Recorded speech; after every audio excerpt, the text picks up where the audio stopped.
আজ বিজেপি রাজ্য কমিটির বৈঠক। লোকসভা ভোটে বিজেপির ভরাডুবির পর প্রথম বৈঠক।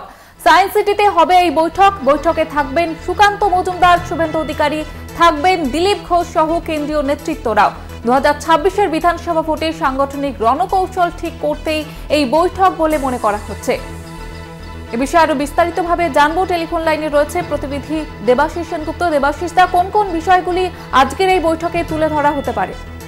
দেখো, বিজেপির আজকে সায়েন্স সিটি অডিটোরিয়ামে সেখানে রাজ্য কমিটির বর্ধিত রাজ্য কমিটির সভা। এই সভায় মূলত এর আগে লোকসভা নির্বাচনের ফলাফল বেরোনোর পরে কিন্তু চুলচেরা বিশ্লেষণ হয়েছে এবং সেই চুলচেরা বিশ্লেষণে বেশ কিছু দুর্বলতার কথাও উঠে এসছে এবং কেন ফলাফল আগের বারের তুলনায় খারাপ হয়েছে তা নিয়ে কিন্তু তারা চুলচেরা বিশ্লেষণ করেছে এবং বিশ্লেষণে যে বিষয়গুলো উঠে এসছে সেই বিষয়গুলো নিয়ে কিন্তু আজকে রাজ্য বর্ধিত কমিটির সবাই আলোচনা হবে এবং সেক্ষেত্রে যে জায়গায় সাংগঠনিক গাফিলতি রয়েছে সেগুলো তারা চিহ্নিত করবে এবং আগামী দিনে 2026-এর লক্ষ্যে কিভাবে সংগঠনকে মজবুত করা যায় একদম বুথ স্তর থেকে সে বিষয়ে কিন্তু পথ নির্দেশ দেবে। এখানে উপস্থিত থাকবেন একদিকে যেমন সুকান্ত মজুমদার, শুভেন্দু অধিকারী, ছাড়াও প্রাক্তন সভাপতি দিলীপ ঘোষ, রাহুল সিনহা যেমন থাকবে, পাশাপাশি থাকবে কেন্দ্রীয় পর্যবেক্ষকরাও কিন্তু সেখানে উপস্থিত থাকবে।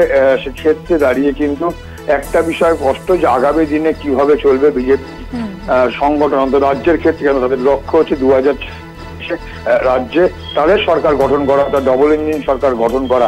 আর সেই লক্ষ্যকে মাথায় রেখেই কিন্তু একদম আগে ভাগে কিন্তু তারা তাদের সংগঠনকে সাজিয়ে নিতে চাইছে এবং তাদের যে দুর্বলতাগুলো আসে তারা সম্প্রতি লোকসভা নির্বাচন এবং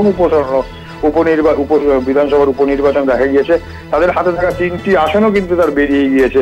অর্থাৎ সব মিলিয়ে সংগঠনকে আরো মজবুত করে তারা নামতে চাইছে, যাতে তাদের লক্ষ্য 2026-এ এই রাজ্যে অর্থাৎ পশ্চিমবঙ্গে তাদের সরকার গঠন করতে পারে, যা তাদের কেন্দ্রীয় নেতৃত্ব কিন্তু সেভাবে তাদের নির্দেশ করেছে এবং তা নিয়ে কিন্তু চুলচেরা যেমন বিশ্লেষণ হবে, আলোচনা হবে এবং আগামী দিনে রণকৌশল ঠিক হবে বলে বিজেপি সূত্রে খবর আজকের এই বৈঠক থেকে।